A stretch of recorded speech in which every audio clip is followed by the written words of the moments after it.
Hello there. We continue in Genesis chapter 11.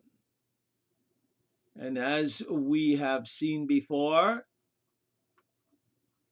Peleg, which means division, begat Ru.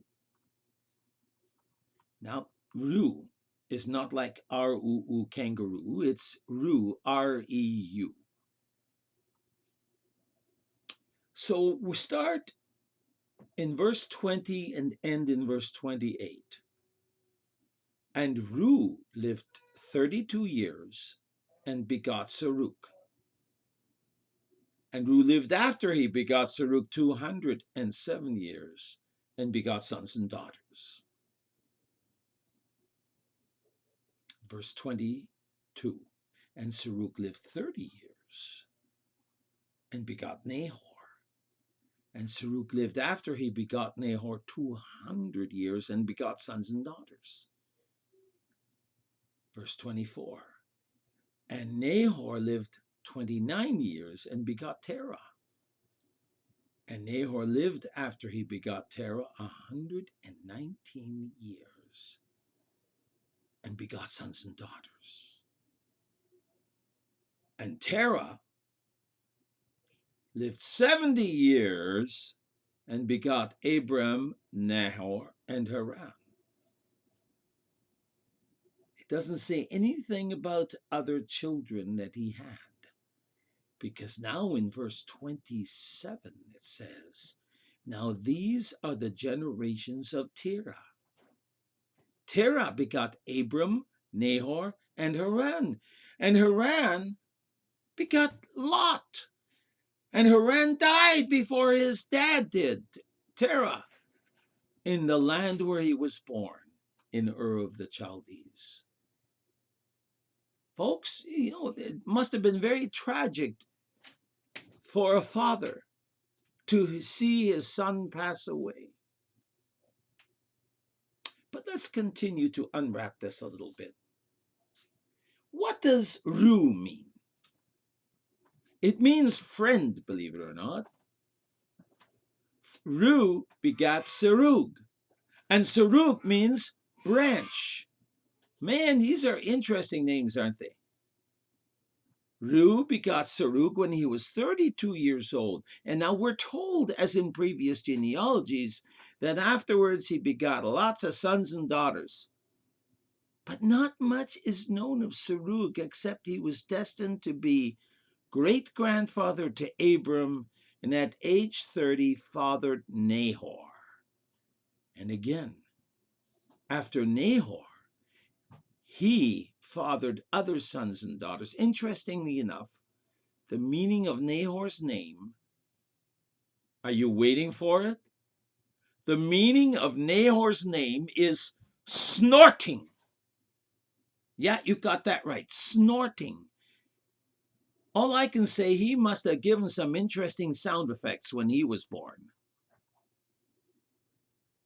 Now, at the age of 29, Nahor begot Terah. And Terah's name means to breathe.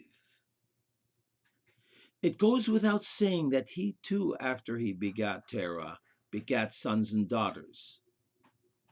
Now, Terah lived 70 years before he got children, and he fathered Abram, Nahor, and Haran.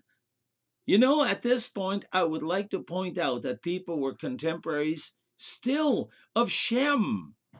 Shem was still alive, the son of Noah. And Shem died when Abram's son Isaac turned 35. Can you imagine that? Your great, great, great, great grandfather is still alive. Wow.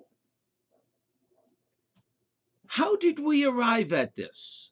How did we get this? We arrived at this by the simple extrapolation from the ages given. That means some people married their great aunts because people were being born constantly. Wow. Now, Abraham, believe it or not, means exalted father. Terah must have had high hopes for him. We already know what Nahor means. But I believe he was just named to honor his grandfather, Haran. Haran means mountaineer. He fathered a son, Lot, which means veil or covering. And he had a lot of secrets to hide later on in life.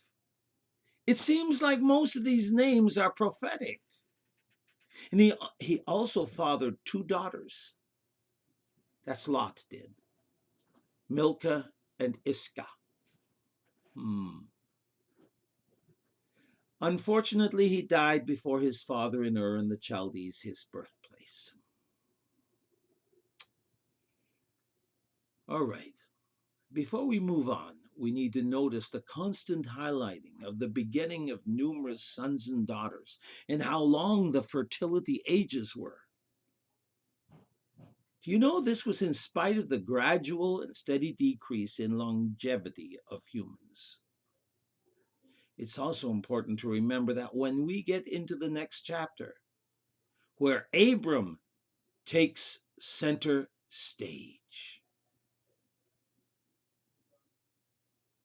it's also important to note that marriage between brother and sister and first cousins and aunts and uncles was the thing to do until one day God strictly forbade it. And this happened in the time of Moses. Another interesting thing that we need to notice is this.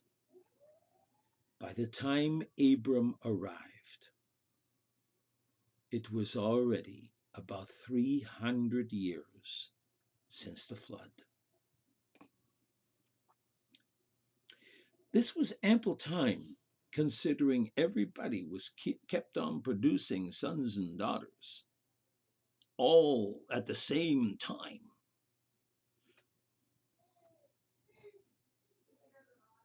This was ample time to establish grand civilizations, cities, and kingdoms. And such a kingdom was Ur. It was an older and prosperous city by this time. Archaeologists have revealed an elaborate school system also in Ur, and the existence of a great library which has yielded thousands of clay tablets. You know, there are people in established churches today who consider themselves higher critics. Folks, these proponents of higher criticism thought that the majority of the population did not know how to read, and they may have just come out of being a knuckle-dragging caveman. Nothing could be further from the truth. The majority of the population knew how to read and write long before Abram was born. You know, that's an added incentive for us today when we read the Bible, that our Bible is more accurate than we think, and it's reliable, and it's full of truth.